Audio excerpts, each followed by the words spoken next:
Hi hello అందరికీ నమస్కారం. Hi Nithya, Hi, how sir. You? I'm feeling good, sir. ఒకే అటెంప్ట్లో గ్రూప్ 2 అండ్ గ్రూప్ 1 ఆంధ్రప్రదేశ్ రాష్ట్రంలో చిత్తూరు జిల్లాలో Madanapalle who is a mentor? Mentor is someone who guides you throughout your journey. The one single message to that aspirants. Exam అనేది టఫ్గా కాదు, మనం టఫ్గా ఉండాలి. టాపర్స్ మాత్రమే చేయగలుగుతారనే ఒక అలాంటి బిలీఫ్ ఏమైనా ఉందా? టాపర్ కాబట్టి క్రాక్ చేస్తాను అన్న నోషన్ అంటే ఇడుపులపాయ అనేది అందరికి తెలిసినట్టుగానే చాలా beautiful place. So 6 years long జర్నీలో ఎలాంటి ఇంపాక్ట్ చూపించింది? Triple is an emotion. It's our second home. It's Yes. Like our second home. నాకు ట్రిపుల్ అనేది చాలా ఇంపాక్ట్ ఉంది సార్. ట్రిపుల్ నేను చదవడం వల్ల నేను ఇనిషియల్గా ట్రిపుల్ జాయిన్ అవ్వలేదు.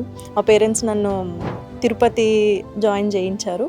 ఎనీహౌ నేను అక్కడ ఉండలేదు. So due to other reasons నేను ట్రిపుల్ షిఫ్ట్ అయిపోయాను. అప్పుడు నాకు చాలా ఫ్రీ టైం ఉంది ట్రిపుల్. సో నా ఓన్ వేలో నాకు చదువుకోవడానికి చాలా ఫ్రీ టైం ఉంది.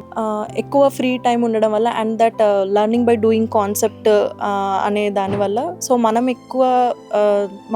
ఎక్కువ తెలుసుకొని నేర్చుకోవడం అనేది చాలా ఉండేదన్నమాట ఆ టైంలో.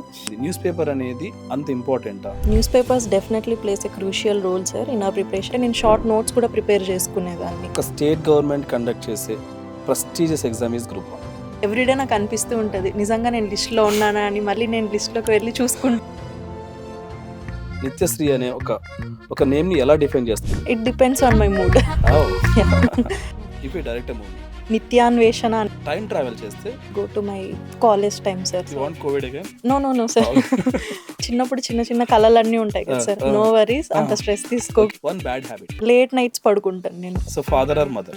It's very tough sir. So what is your younger brother role in this? చాలా emotional kind of journey sir మాది. పేరెంట్స్ నాకు ఇచ్చిన బెస్ట్ గిఫ్ట్ అని నేను చెప్తాను. ఇంత ప్రిపరేషన్ మీ స్ట్రెస్ బస్టర్స్ ఏమండి?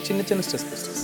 నేను బుక్స్ చదువుతాను. Again books? నో సార్, అంటే జస్ట్ చెప్తున్నాను. వాళ్ళ బుర్రలు తింటూ ఉంటాను.